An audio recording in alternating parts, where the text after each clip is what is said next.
ರಾಜ್ಯ ಸರ್ಕಾರ ಕಟ್ಟಡ ಕಾರ್ಮಿಕರ ಕ್ಷೇಮಾಭಿವೃದ್ಧಿಗಾಗಿ ಜೊತೆಗೆ ಅವರ ಆರೋಗ್ಯ ಕಾಪಾಡುವ ದೃಷ್ಟಿಯಿಂದ ಕೋಟಿ ಕೋಟಿ ಕೊಟ್ಟು ಏನು ಸಂಚಾರಿ ಆಂಬುಲೆನ್ಸ್ಗಳನ್ನು ಖರೀದಿ ಮಾಡಿದೆ. ಆದರೆ ಇದುವರೆಗೂ ಕೂಡ 10 ತಿಂಗಳು ಕಳೆದರೂ ಕೂಡ ಈ ಆಂಬುಲೆನ್ಸ್ಗಳು ಬೇರೆ ಜಿಲ್ಲೆಗಳಿಗೆ ಕಟ್ಟಡ ಕಾರ್ಮಿಕರ ಅನುಕೂಲಕ್ಕಾಗಿ ಹೋಗಿಲ್ಲ.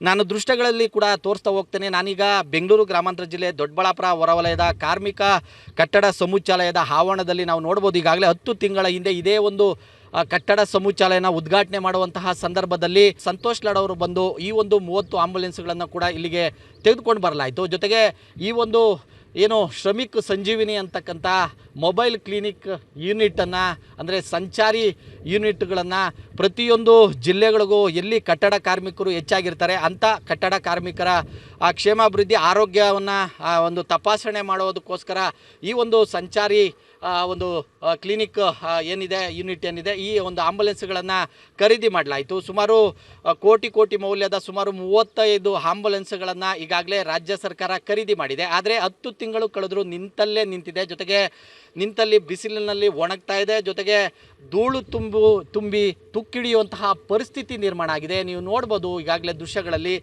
ನಾನು ಈ ಬ್ಯಾಲೆಟ್ ಮೇಲೆ ತೋರಿಸ್ತೇನೆ, ಸಿಕ್ಕಾಪಟ್ಟೆ ಧೂಳು ಹಿಡಿದಿದೆ. ಜೊತೆಗೆ ಧೂಳಿನಿಂದ ಎಲ್ಲ ಆಂಬುಲೆನ್ಸ್ಗಳು ಖರೀದಿ ಮಾಡಿರುವಂತಹ ಆಂಬುಲೆನ್ಸ್ಗಳು ಹಾಳಾಗ್ತಾ ಇದೆ. ಇದನ್ನು ಏನು ಸಂಬಂಧಪಟ್ಟ ಕಾರ್ಮಿಕ ಇಲಾಖೆ ಈಗಾಗಲೇ ಯೂನಿಟ್ಗಳನ್ನು ಇದಕ್ಕೆ ಒಬ್ಬ ನರ್ಸ್ ಹಾಗೆಯೇ ಡಾಕ್ಟರನ್ನು ನಿಯೋಜನೆಗೊಳಿಸಿ ಈ ಒಂದು ಆಂಬುಲೆನ್ಸ್ಗಳನ್ನು ಪ್ರತಿ ಜಿಲ್ಲೆಗಳಿಗೂ ಕೂಡ ಹೋಗಬೇಕಾಗಿತ್ತು. ಸುಮಾರು ರಾಜ್ಯಾದ್ಯಂತ ಇರತಕ್ಕಂಥ ಎಲ್ಲ ಜಿಲ್ಲೆಗಳಿಗೂ ಒಂದೊಂದು ಆಂಬುಲೆನ್ಸ್ಗಳನ್ನು ಕೊಟ್ಟು ಅಲ್ಲಿ ಕಾರ್ಮಿಕರ ಆರೋಗ್ಯ ತಪಾಸಣೆಗೆ ಇದನ್ನು ಕೊಡಬೇಕಾಗಿತ್ತು. ಆದರೆ 10 ತಿಂಗಳಿಂದ ಕೂಡ ಇಲ್ಲೇ ನಿಂತಲ್ಲೇ ನಿಂತು ತುಕ್ಕಿಡಿತಾ ಇದೆ. ಜೊತೆಗೆ ಧೂಳು ಹಿಡಿತಾ ಇದೆ. ಇದರ ಸಂಬಂಧಪಟ್ಟ ಇಲಾಖೆ ಕೂಡ ಇದ್ರ ಬಗ್ಗೆ ಗಮನ ಹರಿಸ್ತಾ ಇಲ್ಲ. ಯಾಕೆಂತಂದರೆ ಈಗಾಗಲೇ ಏನು ಕೋಟಿ ವೆಚ್ಚ ಮಾಡಿ ಇಷ್ಟು ಆಂಬುಲೆನ್ಸ್ಗಳನ್ನು ಖರೀದಿ ಮಾಡಿ ಕಾರ್ಮಿಕರ ಉಪಯೋಗಕ್ಕೆ ಬರ್ತಾ ಇಲ್ಲ ಅಂತಂದರೆ ಎಲ್ಲೋ ಒಂದು ಕಡೆ ಜನರ ತೆರಿಗೆಯ ದುಡ್ಡು ಹಾಳಾಗ್ತಾ ಇದೆ. ಜೊತೆಗೆ ಈ ಒಂದು ಆಂಬುಲೆನ್ಸ್ಗಳು ಪ್ರಯೋಜನಕ್ಕೆ ಬರಬೇಕಾಗಿತ್ತು. ಪ್ರಯೋಜನಕ್ಕೆ ಬಾರದೆ ಈ ರೀತಿಯಾಗಿ ನಿಂತು ಬಿಸಿಲಲ್ಲಿ ಒಣಗಿ ಎಲ್ಲ ಅಂದರೆ ಆಂಬುಲೆನ್ಸ್ಗಳು ಹಾಳಾಗುವಂತಹ ಪರಿಸ್ಥಿತಿ ನಿರ್ಮಾಣ ಆಗ್ತಾ ಇದೆ.